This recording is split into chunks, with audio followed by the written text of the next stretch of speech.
ఇక చర్చలపై భేషజాలు లేవు. అవసరమైతే ఏపీ సీఎంను మేమే ఆహ్వానిస్తాం.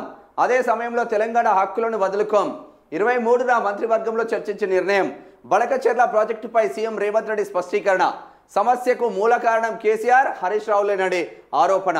భాజపాకు బారాసా అవయవ దానంలా సీట్లు ఇచ్చిందని విమర్శ. అందుకే కిషన్ రెడ్డి కేటీఆర్కు లైజనింగ్ ఆఫీసర్గా పనిచేస్తున్నాడు. ఇద్దరు అమ్మా ఇరు రాష్ట్రాలు కూర్చొని మాట్లాడుకుంటే బడకచెర్ల గోదావరి బడకచెర్ల సమస్య పరిష్కారం అవుతుందని ఇలా చర్చించుకోవడంలో మాకేమీ భేషజాలు లేవు. అలాగని తెలంగాణ హక్కులను కోల్పోవడానికి సిద్ధంగా లేమని ముఖ్యమంత్రి రేవంత్ రెడ్డి స్పష్టం చేశారు. శుక్రవారం ఆయన ఢిల్లీలోని తన అధికారిక నివాసంలో విలేకరులతో ఇష్టాగోష్ఠిగా మాట్లాడారు. తెలంగాణ ప్రయోజనాలు ఆంధ్రప్రదేశ్కు తాకట్టు పెట్టింది మాజీ సీఎం కేసీఆర్, నాటి ఇరిగేషన్ మంత్రి హరీష్ రావులేనని ఆరోపించారు. కృష్ణా జలాల్లో తెలంగాణకు 299 టీఎంసీల వాటా సరిపోతుందని 2015లో లేఖ ఇచ్చింది హరీష్ రావునని, గోదావరి వరద నీటిని పెన్నా పరివాహక ప్రాంతానికి తరలించడానికి అభ్యంతరం లేదంటూ 2016 నాటి ఎపెక్స్ కౌన్సిల్లో చెప్పింది కేసీఆర్ఏనని ధ్వజమెత్తారు. అందుకు సంబంధించిన లేఖలు మీటింగ్ మినిట్ను రేవంత్ రెడ్డి మీడియాకు విడుదల చేశారు.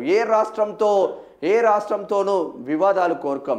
ఏపీ ప్రభుత్వం బనకచెర్ల ప్రతిపాదనలపై ముందుగా తెలంగాణ ప్రభుత్వం అభిప్రాయం అడిగి ఉండాల్సింది. అపెక్స్ కౌన్సిల్ వంటి మార్గాల్లో కాకుండా ఏపీ సీఎం చంద్రబాబు నేరుగా బనకచెర్ల ప్రాజెక్టు ఫిజిబిలిటీ నివేదికను కేంద్రానికి సమర్పించడం అభ్యంతరకరం అంటున్నారు. విభజన చట్టం ప్రకారం గోదావరిపై పోలవరం ప్రాజెక్టుకు మాత్రమే అనుమతులు ఉన్నాయి. దానికి ఏ మార్పులు చేసినా తెలంగాణ నుంచి అనుమతి తీసుకోవాల్సిందే. బనకచెర్ల పోలవరానికి అనుబంధంగా నిర్మిస్తున్నందుకు మా అనుమతి తప్పనిసరి అంటున్నారు. ఏది ఏమైనా మేము ముందుకు వెళ్తాం.